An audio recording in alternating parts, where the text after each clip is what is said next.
A big hello to all the young and dear students out there and a very warm welcome in this English session. बच्चों, हमने अपने पिछले sessions में present perfect tense को पढ़ा था, उसको बहुत ही अच्छी तरह से समझा था और आज हम पास्ट परफेक्ट टेंस के बारे में पढ़ने वाले हैं. तो चलिए without delaying let's read the past perfect tense. So let's start with the past perfect tense. सबसे पहले इसको समझते हैं कि होता क्या है पास्ट परफेक्ट टेंस. जैसा कि हमने प्रेजेंट परफेक्ट टेंस को पढ़ा था, तो उसमें क्या पढ़ा था कि कोई काम जो पहले शुरू हुआ, मतलब कि पहले था और वो अभी तक चल रहा है ना, तो वो हमारा प्रेजेंट परफेक्ट टेंस में आता है. अब देखिए पास्ट परफेक्ट में क्या होता है. The past perfect is used to show the relationship of one past event to a later past event और टाइम. यानी कि पास्ट परफेक्ट टेंस में क्या बताया जाता है, used to show the relationship, एक रिलेशनशिप बताई जाती है, संबंध बताया जाता है एक पास्ट इवेंट का दूसरे पास्ट इवेंट से. यानी एक पास्ट इवेंट जो पहले हुआ था और दूसरा पास्ट इवेंट जो उसके बाद हुआ हो, ऐसे दोनों पास्ट इवेंट जो पहले हो चुके हैं ऐसे काम बताए जाते हैं, इवेंट और time. The past perfect tense is formed with had plus past participle. और इसका जो है फॉर्मेशन कैसे होता है, हैड के साथ पास्ट पार्टिसिपल लगा के. तो देखिए example, he had travelled by ship before, यानी कि वो शिप से पहले भी ट्रेवल कर चुका है, यात्रा कर चुका है. The winter had been very mild, यानी कि ठंड जो है बहुत ही माइल्ड थी, बहुत ही हल्की थी. The radio had been invented in 1912, यानी कि रेडियो का इन्वेंशन, आविष्कार 1912 में हुआ था. अब देखिए इसमें यानी कि एक चीज तो बहुत ही सिंपल हो गई कि हमें हैड का यूज करना है और हैड के साथ पास्ट पार्टिसिपल का. यानी इसमें आपको कोई कंफ्यूजन नहीं होगा कि हैज लगाना है, हैव लगाना है, क्या लगाना है, तो हैड का ही यूज होना है. ये एक अच्छी बात हो गई, आपको सिंपल हो गया. अब देखिए इसके कुछ पॉइंट्स हैं. Yet, already, just, for plus time period, ठीक है ना. यानी कि येट, ऑलरेडी, जस्ट, फॉर, इसके साथ time period. And never, before are often used with the past perfect. तो इन चीजों का, इन शब्दों का यूज अक्सर होता है पास्ट परफेक्ट में to help show the time relationship of one past time और इवेंट टू अनदर. तो इनका यूज किस लिए होता है कि एक संबंध बताने के लिए, है ना.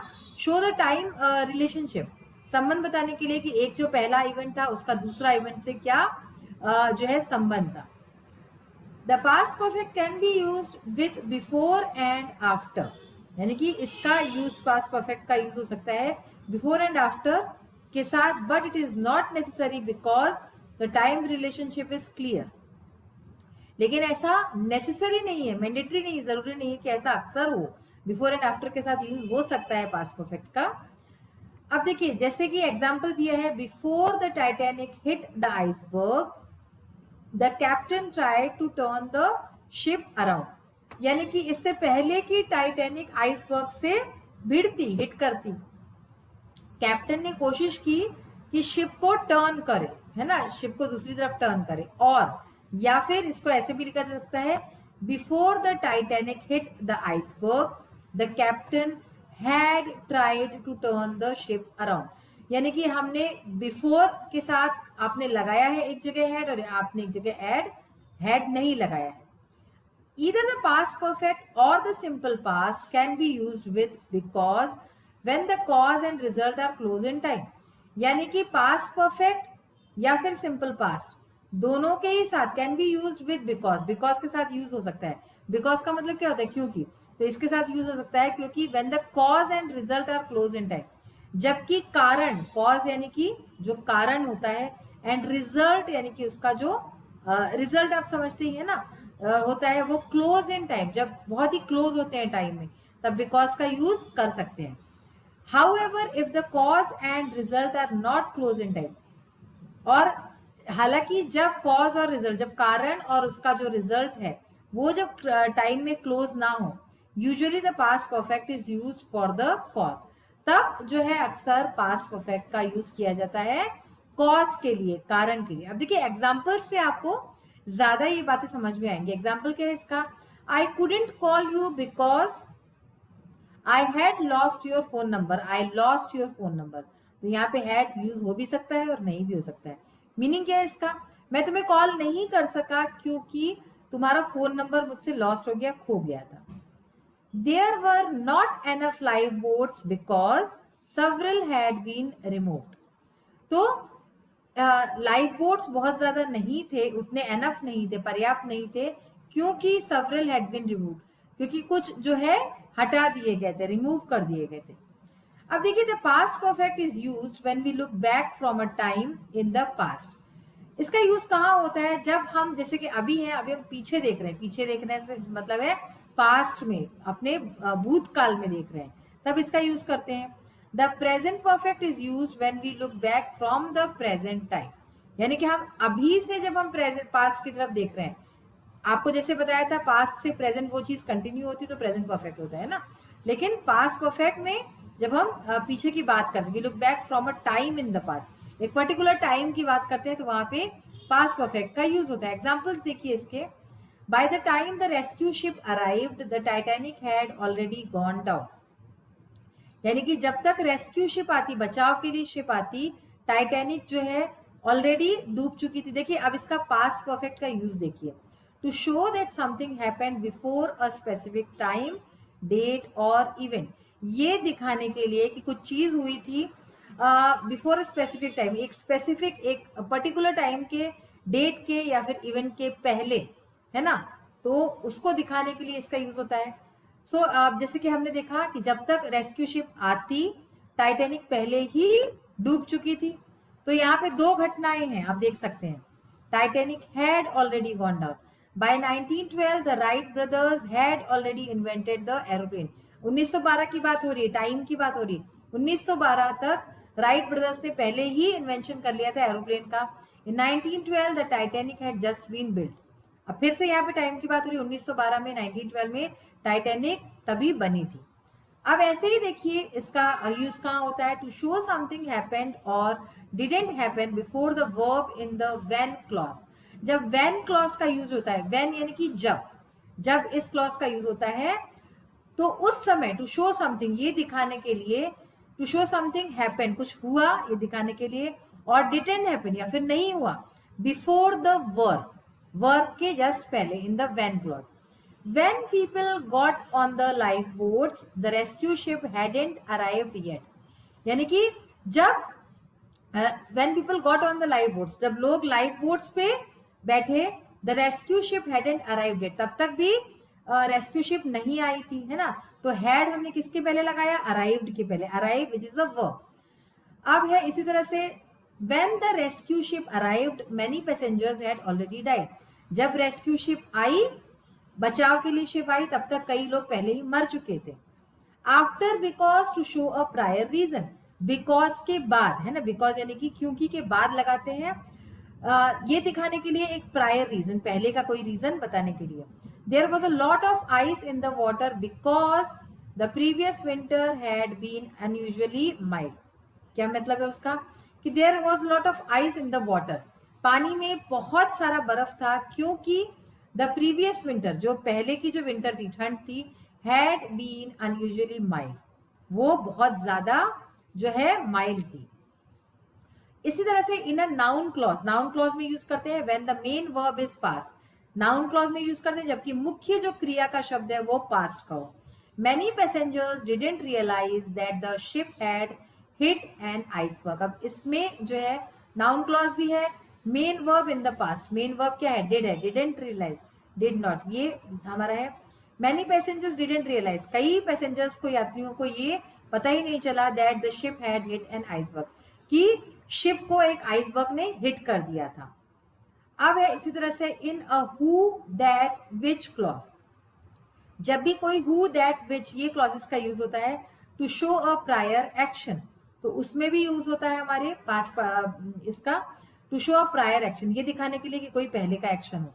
The passengers in third class were emigrants who had left behind their old way of life. तो यहाँ पे who का यूज हुआ, पैसेंजर्स, जो थर्ड क्लास के पैसेंजर्स थे वो एमिग्रेंट्स थे, जिन्होंने left behind their old way of life, जिन्होंने अपनी पुरानी लाइफ को छोड़ दिया था, यानी कि एक चीज छोड़ी दूसरे को पकड़ी, है ना।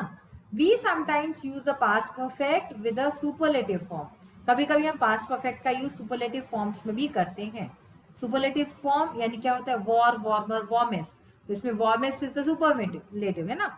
The Titanic was the most magnificent ship that had never been built, ever been built, है ना। यानी कि टाइटेनिक बहुत ही ज्यादा भव्य शिप थी जो कि कभी भी बनी हो इस तरह की। तो यहाँ पे मोस्ट मैग्निफिसेंट क्या है, सुपरलेटिव फॉर्म है। With never, never before, never और बिफोर के साथ यूज होता है in relation to a past time, कोई पास्ट टाइम को दिखाने के लिए। इन दिस केस 1912, अब जैसे कि हम अभी टाइटैनिक के बारे में पढ़ रहे हैं, तो इस केस में 1912 की बात हो रही है। Many migrants on the Titanic had never left their countries before 1912, यानी कि कई सारे माइग्रेंट्स ने जो टाइटैनिक में थे उन्होंने अपनी अपनी कंट्री जो है कभी नहीं छोड़ी थी 1912 के पहले, ठीक है ना। तो नेवर के साथ हमने यूज किया। अब है नेवर और बिफोर, दोनों के साथ यूज हुआ है ना। और लास्ट है with for to show the duration of an earlier past action. For के साथ यूज होता है to show the duration, duration जो है एक जो काल अवधि होती है of an earlier past action, यानी कि पहले जो पास्ट एक्शन हुआ है उसको दिखाने के लिए। The ship had been at sea for 5 days when it hit an iceberg. जो शिप थी वो समुद्र में 5 दिन तक थी when it hit an iceberg, जब उसने आइसबर्ग को हिट किया। तो अब देखिए इसी के ऊपर आधारित कुछ हमारे सेंटेंसेस हैं जो कि हम अभी करने वाले हैं। और आज हम लेट्स टॉक की एक्सरसाइज करेंगे, साथ ही ट्रांसलेशन और इस तरह की एक्सरसाइज करेंगे। तो आइए हम देखते हैं इन एक्सरसाइजेस को। सो let's start with grammar exercise. अभी जो हमने चीजें पढ़ी हैं अपनी पास्ट परफेक्ट के बारे में, उसी से रिलेटेड ये एक्सरसाइज है। यहाँ पे ब्रैकेट्स में वर्ब दिए हुए हैं, उसका हमें सही यूज करना है। By 1912, the Wright brothers had already made, already और made का यूज लिखा हुआ है, तो हमें already made ही लिखना है यहाँ पे। Already made a successful flight, यानी कि 1912 तक राइट ब्रदर्स ने पहले ही बना लिया था एक सक्सेसफुल फ्लाइट को। द टाइटेनिक हैड, अब देखिए ओरिजिनली और हैव लिखा है ना, तो हैड यहाँ पे पहले से ही लिखा हुआ था। द टाइटेनिक हैड ओरिजिनली ही आएगा यहाँ पे, originally 32 life boats. The captain of the Titanic didn't pay attention to the warnings he had received, है ना, received लिखा है तो उसका past participle received हो जाएगा। So he had received, simple है, मैंने आपको पहले ही बताया था had का यूज होता है इसमें और past participle का यूज होता है। So had received। अब इसी तरह से passengers heard a noise but didn't understand what happened है, तो had happened, what had happened। By 1912 the radio, अब देखिए यहाँ पे लिखा है पैसिव, ठीक है ना, तो पैसिव वॉइस में ऑलरेडी और इन्वेंट का यूज करना है। So by 1912 the radio had been already invented. Okay, so had been already invented. I failed the test because I had been, अब बी का फॉर्म लगाना है तो बीन भी होता है बी का form. I had been absent for 2 weeks। And last is the story of the Titanic was not new to me because I had seen the movie। so had के साथ आपको जो भी verb है उसका past participle यूज करना है। और लास्ट देखिए, I didn't recognize her because she had cut her hair। अब cut जो वर्ड है उसके तीनों फॉर्म्स सेम ही होते हैं, जैसे कि रीड का मैंने बताया था, जिसलिए had cut। लेट्स टॉक, इसकी एक्सरसाइज आज देखते हैं हम। Discuss why the carpenter made a mess of the food he had cooked।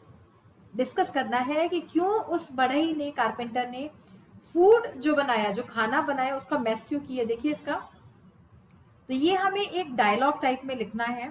तो हमने 1-2-3 बच्चों के नाम लिख लिए ऐसे इमेजिनरी। जैसे रीना कहती है the carpenter did not know cooking, यानी कि कारपेंटर को खाना बनाना नहीं आता था। सोहम कहता है to be a good carpenter is one thing and to be a good cook is another thing, यानी कि एक अच्छा कारपेंटर बढ़ई होना अलग बात है और एक अच्छा कुक होना एक अलग बात है।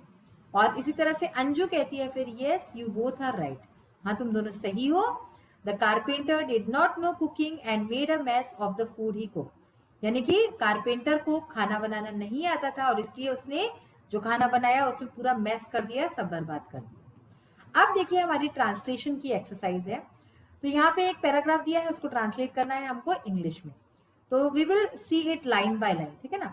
फर्स्ट लाइन है पुण्यजीत एक कला प्रेमी राजा था, तो इसका क्या होगा ट्रांसलेशन देखिए, Punyajit was an art lover king. ठीक है, फिर देखिए यहाँ पे था, जब भी हम पास्ट टेंस का बात करते हैं तो वहां पे इसलिए वॉज और इस तरह की चीजें हमें सिंपल पास्ट की यूज होती हैं।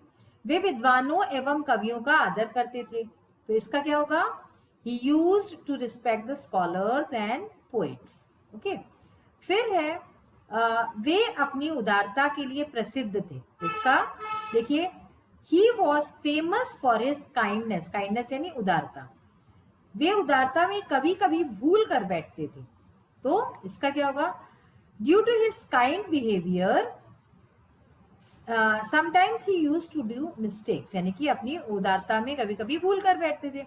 एक बार उन्होंने गीतकार को मंत्री बना दिया, तो वंस, एक बार यानी once, he had appointed a singer as a minister, गीतकार सिंगर एज अ मिनिस्टर। गीतकार एक अच्छा प्रशासक नहीं हो सका, यानी कि the singer couldn't be a good administrator, प्रशासक यानी एडमिनिस्ट्रेटर। लोग दुखी हो गए, पीपल बिकेम अनहैप्पी, दुखी यानी अनहैप्पी। बाद में राजा को भी अपनी भूल का एहसास हुआ, तो इसमें क्या होगा, लेटर, बाद में यानी later the king to realise his mistake.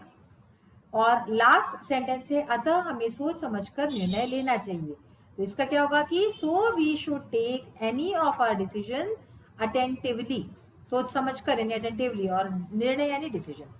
और लास्ट जो आज हमारी एक्सरसाइज है वो है कंपोजिशन राइटिंग की।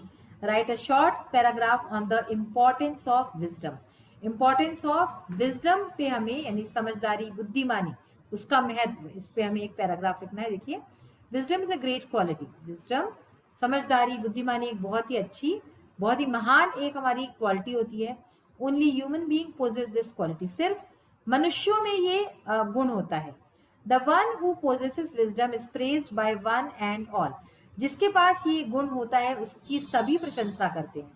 Tenali Raman had got wisdom within him, Tenali Raman में समझदारी कूट कूट के भरी थी। So only he could make the king realise his mistakes, इसलिए सिर्फ वही था जो राजा को उसकी गलती का एहसास करा सकता था। In our world many people are honoured even after many years of their death, हमारे दुनिया में भी कई लोग जो है ऑनर करते हैं, उनको प्रशंसा करते हैं, याद करते हैं उनकी डेथ के भी कई सालों बाद। We praise them and honour them for their wisdom, तो हम उनकी प्रशंसा करते हैं और उनका सम्मान करते हैं उनकी विजडम के लिए, उनकी समझदारी के लिए। तो बच्चों आज जो है हमारा ये सेशन फिनिश होता है। हमने जो चैप्टर हमारा चल रहा था मेजर फॉर मेजर, पिछले 4 सेशन से आज 5th सेशन है हमारा, और ये जो है चैप्टर हमने फिनिश कर लिया है। ग्रामर पोर्शन पूरी अच्छी तरह से पढ़ा है, तो इसमें हमने प्रेजेंट परफेक्ट और पास्ट परफेक्ट टेंस के बारे में पढ़ा है। इसको आप फिर से पढ़िए और अच्छी तरीके से इसको समझिए, क्योंकि grammar is all about understanding.